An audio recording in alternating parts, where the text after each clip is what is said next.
Welcome to Tech Confidential's Behind the Money. I'm Mary Kathleen Flynn, and I'm here with Henry Blodget, who's the CEO of Silicon Alley Media.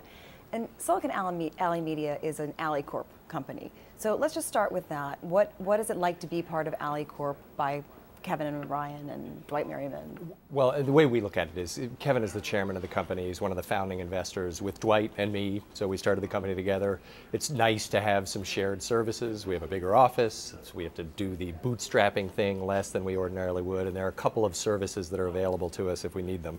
Other than that, we're not a cult. There's no culture enforced or what have you. We're our own company. It's just that we happen to be taking advantage of some of the shared services. So let's get an update on Silicon Alley Media. You just raised a $1 million Series A from some interesting angel investors. Why don't you tell us about some of those investors? We're very fortunate to have a great group of investors. We have Gordon Krovitz, who was the publisher of the Wall Street Journal, Ken Lehrer, who started the Huffington Post, a bunch of other companies from AOL, Alan Morgan, who was a Silicon Valley VC for a long time, and Jim Kohlberg. We just have a great group both on the technology side and on the media side, including Pilot, Bob Pittman's fund. So couldn't ask for a better group of angels. So what are you going to do with the money? I know you're starting a couple of new websites.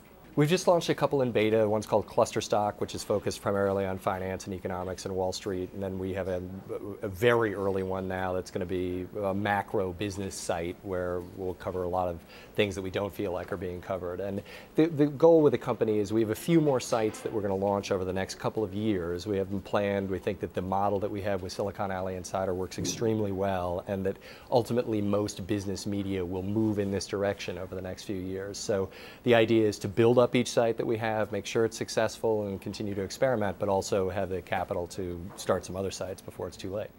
Before we let you go, I'd love to hear your thoughts about blogging as a medium and how it's going to change as more traditional media gets more involved in blogging, and will the editorial standards improve?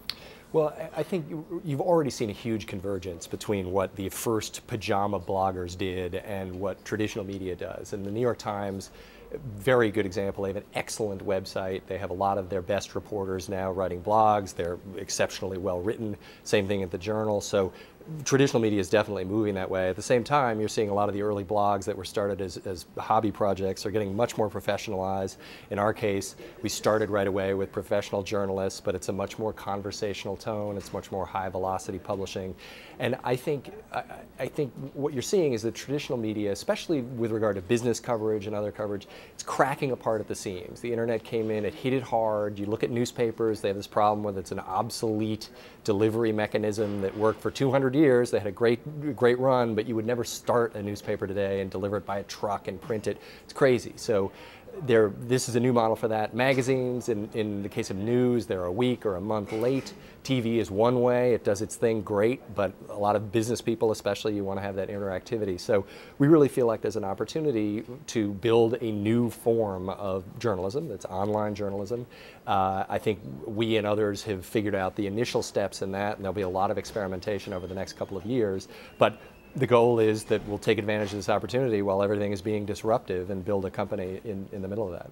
All right, thank you very much, Henry Blodget, CEO of Silicon Alley Media. And thank you for watching Tech Confidential's Behind the Money. I'm Mary Kathleen Flynn.